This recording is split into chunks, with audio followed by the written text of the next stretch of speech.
Welcome back to Monster in My Closet, the podcast where we shine a light on the professional world's darker corners. I'm Anil Saxena, joined by my co-host, the founder of Medusas, Morgan Hunter. Each episode, we tackle the fears and faux pas that haunt our work lives, with insights, interviews, and a dash of humor, some stupid analogies, and probably swearing. So if you've ever felt like you're navigating a workplace labyrinth, a never-ending approval process, an evil hall of mirrors, or a constantly ending quarter, you're in the right place. Let's confront those monsters together. Are you ready? Let's begin. Hey everybody, welcome to another episode of Monster in My Closet. So, Morgan, this week, are we scared or scary?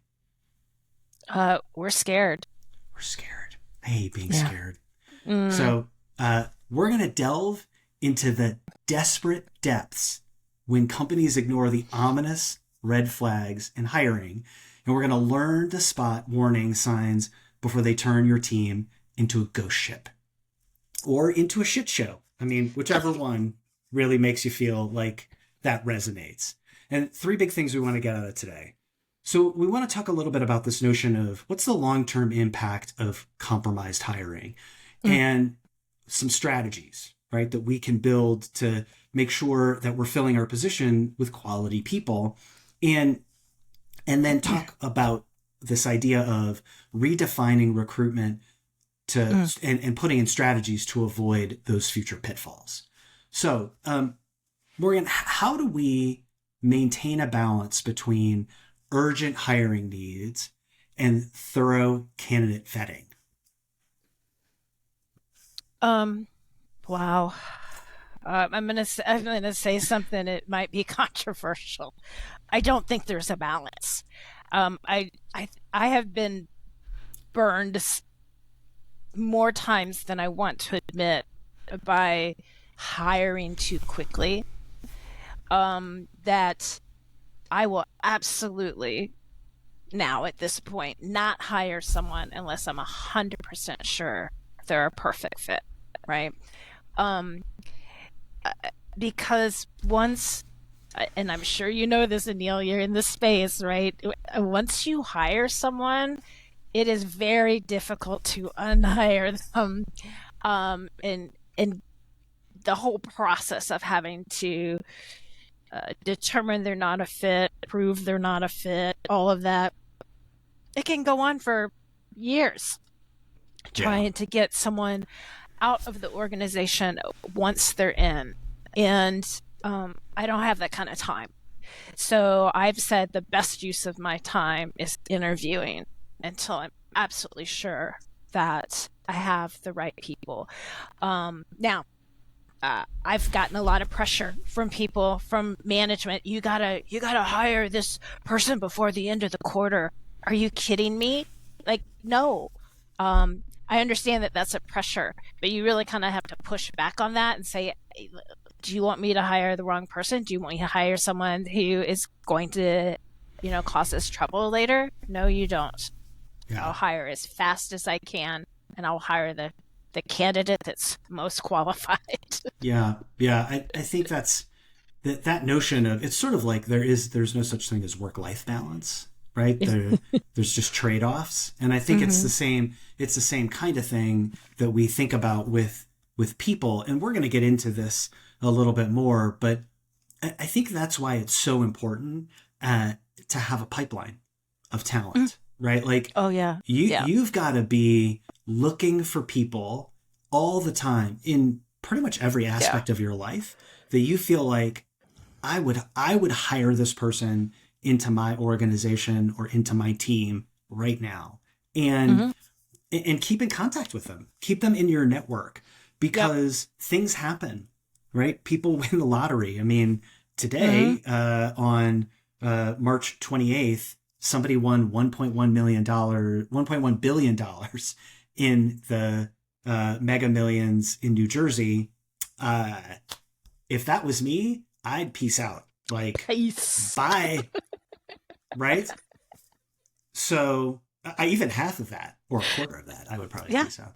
So, I mean, I guess the point is that you want to begin to structure your conversations with people within your organization and externally. So you're kind of listening for that kind of thing as a leader, right? Knowing who you would want to tap if needed. Mm-hmm. And what are some of the ramifications that you've seen for when you hire somebody that's not a good fit? Well, beside the challenges of getting them back out of the organization once they're in, I have a real life anecdote from back in the day. I was running an IT organization. It was a global IT organization, and every once in a while, there would be someone coming through the interview process that was just a complete jerk. And we would joke around and say, he or she is not going to last very long. And then the he or she is not going to last very long turned into an informal betting ring about exactly how many months someone would be employed at the company before they were exited. Like, this is before they're even hired. We're like, here are the 10 indicators of this person not being with us for very long. I like it. And, now, wait, hang on. I have to ask a question. Could you sabotage that person? Is that in the rules? No, you wouldn't have to. You would not have to sabotage these people. They were doing that themselves. Okay.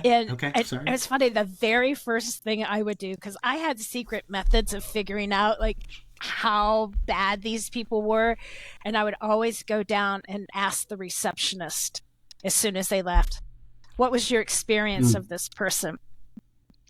And if that person treated the receptionist like shit, I'd be like, 3 months. They're going to be gone in 3 months. So this whole thing went on for like 3 years. And we got super accurate within like 1 month, either way, like exactly the number of months they would be with the company based on these poor behaviors. And we estimated, based on like the number of tickets these people would open and the demands they would make and their difficulty in offboarding them, that it cost us about $131,000 per employee to deal with their shenanigans and ultimately exit them from the business. Wow. And so over this 2 or 3 year period, it ended up being $2.6 million that it cost the company in employee time dealing with obnoxious people that should have never been hired to begin with. Holy moly. It's crazy. That is a crazy amount of money. Now, I mean, like, if you extrapolate that across, the whole organization and across all the companies just in America, right?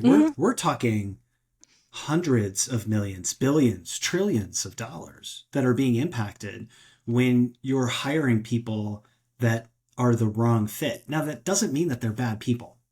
It means that for your organization, in the moment that you're in, they might not fit the culture. They might not be good representatives of your organization.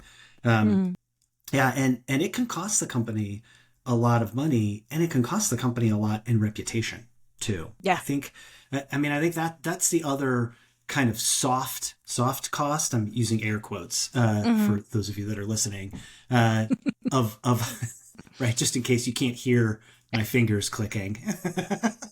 So, but I think it's an important thing that we're kind of considering, and that's why, as an organization, you need to have contingency plans for those really, really important positions. You need to be thinking about that all the time. So as you're kind of thinking about what can organizations do to improve their recruitment process and some of the strategies to fill those positions that you really need filled, but do it with quality hires, what would you suggest that people do? There's so many delicious things that can be happening. I had a role once as VP of people at this small consultancy, and it was such an amazing experience. I learned so much about how to hire the right people and how to build an amazing culture that people wanted to be a part of. And I'll share with you some of the things that we did there. We put a lot of pressure on our recruiters to get us a highly diverse candidate pool, right? It wasn't just like, here's 2 people, pick one of them, right? It was like a very, very diverse candidate pool to begin with. So you're starting with quality candidate pool. The next thing that they did uniquely is they always had like 5 or 6 different roles interview a candidate. So it might be their boss, a peer, a stakeholder, a senior vice president, the receptionist, right? Like it did matter. It's like a wide variety of people you would interact with. And each person interviewed the candidate to get specific information out of them. So, for instance, if it was a technical role, then the engineer would only focus on the technical questions. I don't need to worry about the technical questions. The engineer is going to handle those technical questions. And the SVP might talk to that candidate about how they manage customers and how they run projects, et cetera, on a client site. So we all kind of had our hats that we would put on for each candidate, and we would go super, super deep in a specific area instead of like one person trying to cover all these different aspects. And then immediately following those interviews, immediately following, everybody got in a room and they compared notes, and we made a decision right there on the spot. That day, consensus decision. Everyone had to agree it was a hire. Everyone had to agree it was a hire. So this is 6 people interviewing on 6 different completely things. I could have had a wonderful experience with this candidate, but if the SVP says nope, and here's why, you had to back it up, right? You couldn't just like say no. Right. Here's my flag, and I'm standing behind it, and it would be a no. We would just, no matter if everyone else was happy, that candidate would not be brought into the company. So it was a very tough hiring process, but what that meant is that that person wasn't just a fit for me, that it was a fit for everyone that person was going to interact with at the company, and very much aligned to our values. Yeah. Very powerful. And I think that notion of making sure that everybody was on board, what happens if it was 5 out of 6 and you hired that person anyway? What do you think? I don't know if you have an experience of it happening, or if you could kind of imagine what it would be like if you brought that person in. There were some people that were brought in prior to that line being drawn in the sand that it has to be a consensus. And we typically just had more, they got to talk to me more than other people, right? They showed up in my office for performance reasons or difficulties at client sites and things like that, right? Yeah. Not being able to work well with their peers. It was a variety of things, but they just really needed a lot more tune-ups. That doesn't mean they were bad people, but it was more coaching. And more support needs, for sure. Yeah. Yeah. And I think, you raised such a good point about making sure that everybody was on board, because in the organizations that we work in now, you don't just sit in a cubicle and only deal with yourself or deal with the people on your team. You're always dealing with people outside of your organization. And so if you're a caustic person, that's going to reverberate across the organization. And I know that in organizations I've worked at before that, and we talked about this in a previous episode about, the brilliant asshole. And, you can excuse some of that stuff away, but they get a reputation. And so hiring for those roles is really, really important. And it also upholds your cultural kind of beliefs and values and norms. If you're hiring people and people see that person is a garbage person, but they're really good at fill in the blank, they realize that that it undermines those values. They don't take them as seriously. They're not willing to champion them. So, I mean, I think that's really, really important. And so are there some additional strategies that you can think of that, like, if I have a really important role and I need to fill that role, any thoughts about, like, what do we do? What are contingencies that we can put in place, or processes that we can put in place? Well, in terms of hiring people in general and interviewing in general, I would say use behavioral interview questions, and we'll leave the listeners with some of those to reflect on. But behavioral interview questions are very difficult to manipulate for the people being interviewed, right? Yeah. So it's like, what's your biggest weakness? Oh, I'm a perfectionist. Stop. Shut the fuck up. Right. I just now I hate you. Now I hate you. Stop doing that. But so behavioral interview questions kind of get to the meat of, like, how you interact with people, how you interact when the pressure is on. Number one. Number two, if you are interviewing a lot of people over a long period of time for a specific role, I find it super important to have 3 or 4 questions that you ask every single candidate, right? So you have an apples to apples comparison, because you forget over time. I mean, you look at their resumes, but it's like, I can't quite remember this thing, but I remember how they answered this one question.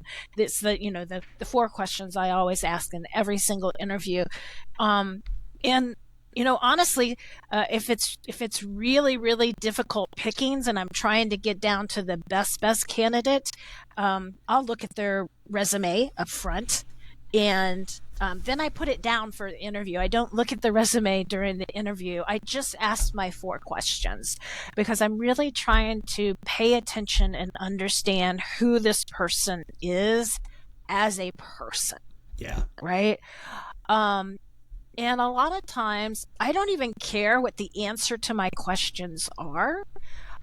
There's not a right and wrong answer. I just want to hear how they answer it. Does that make sense? It makes a lot of sense. It's the way in which they approach the question that tells me a little bit about how they're going to approach their work. Yeah. Right. Yeah. It's a little bit of, like, you're taking a look at their thought process. Like, how did they get to that place? Yeah. It's sort of like when, in the Wayback Machine, when we were in school, like, I need to see your work so that I understand kind of how you got to the answer.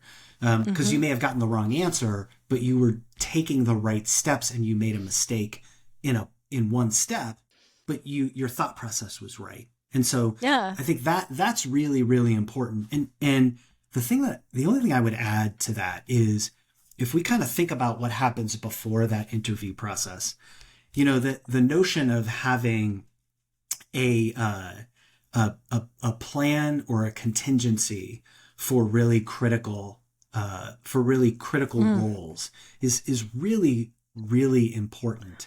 Not just for your VP and your senior directors and all that kind of stuff, right? That's important. But if you have a role that's kind of a linchpin role, a hub role, you want to have some contingencies that say, maybe I need to have a backup if this person leaves. Right. I need to have them shadow with somebody else, or I need to have some consultants in my virtual Rolodex that I can call on that could step in Mm-hmm. if this person were to leave. Mm-hmm. And I think that takes the pressure off a little bit. If, Mm-hmm. you win, your star person wins the Mega Millions and they're peacing out, right? Mm-hmm. And you know, they don't give you notice, or they give you a little bit of notice, but you need to have somebody in the pipeline so that you can kind of keep going with the business, of the business. And I think the last thing I'll say about, right, those strategies are waiting for that right person is really critical, because I know the organization that you just retired from is where I work, and the team that I manage is the team that you built, and there was a role that for one of our channel partners that was really critical to fill, really important partner, and we interviewed a ton of people, and at the end of the day, it was sort of like, that's there's just no to all these people. Mm-hmm. And we had to look for the right person, and we found that person on the team. Mm-hmm. And they stepped into that role. And there was a lot of like, is this person ready? Is this Mm-hmm. person senior enough? Blah, blah, blah. Mm-hmm. Flourished, right? Not just Nice. flourished, they were able to elevate the role and expand the role and deepen the relationship. And so, yes, there was a quarter where there was a ton of pain, lots of Mm-hmm. extra meetings, lots of issues about things like balls dropping with that particular channel partner. But almost within a couple weeks of bringing that person into that role, the whole kind of notion, demeanor changed. And it's just a Mm-hmm. powerful lesson to learn that you may need to go through some short-term pain for that long-term sort of gain or happiness. So, anything else, Morgan, about like things that people should be wary of, or that they should bring to the table when they're thinking about making sure that you're hiring the right person?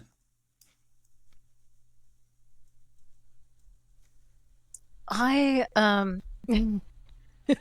I'll say one serious thing and one funny thing.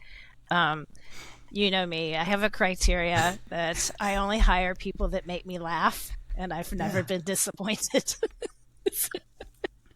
That's one of my secret Yeah. criteria is a sense of humor. But I do think about how the chemistry. I want to make the perfect cocktail of people, right? And to make a really good cocktail, you have to have really unique ingredients and different ingredients going into the cocktail. So sometimes I'll hire people because they are very different in some capacity from the rest of the team members, and they're gonna bring in that kind of the catalyst that makes the entire team perform differently, right? Yeah. In a good way. Obviously, you want that catalyst to be in a good way, um, but really looking for the uniqueness that someone brings to the team and how that will change the overall chemistry of the team. Yeah. That's such good insight. And I learned that, a lot from you in that regard about humor, right? And being able to understand people that don't take themselves seriously, but they take the work seriously. Yeah, And yeah. the other thing that I've been thinking about lately, and maybe it's because I'm hungry, is this notion of like things that go well together, even though they're really, really good. So bear with me for a sec. I promise this will make sense. But, right, like I love hot dogs. I love peanut butter. I don't love peanut butter and hot dogs because No. that's nasty, right?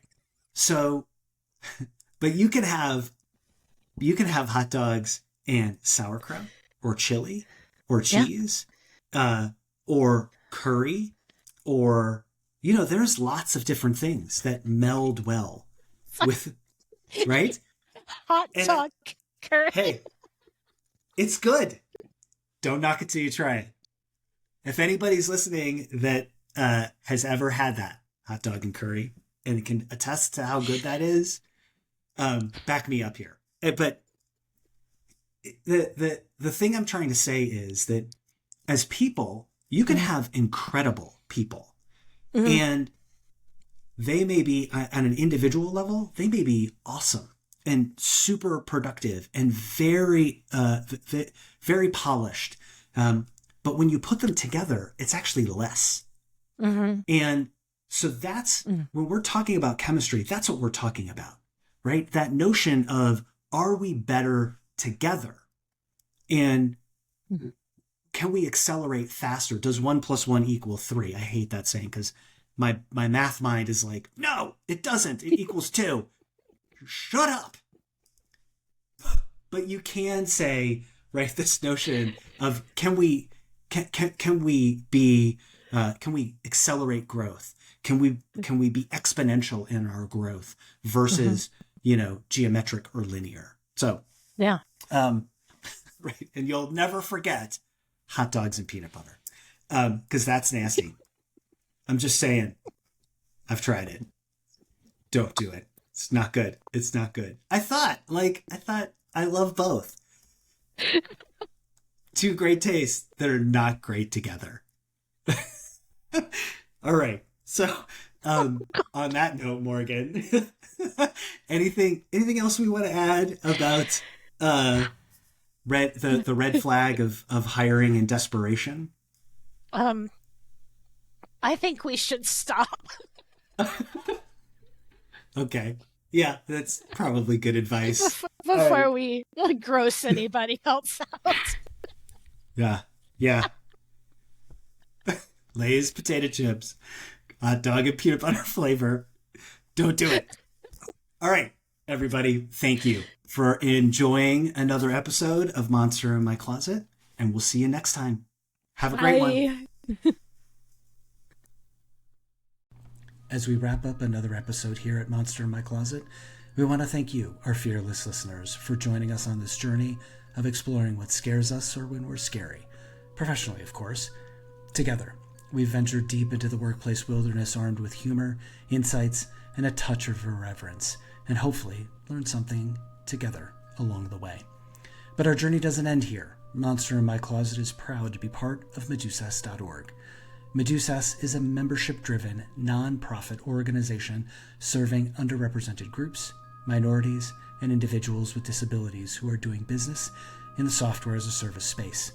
We're a community created by SaaS professionals, for SaaS professionals, and even the SaaS curious. Visit Medusas.org to discover how you can contribute to a movement that empowers professionals to face their workplace monsters head-on. Don't forget to subscribe, share with your colleagues, and leave us a review. Your feedback helps us shine a light on the monsters lurking in the professional closet, making our community braver, stronger, and a little bit wiser.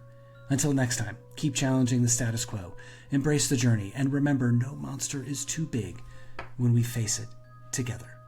Cheers.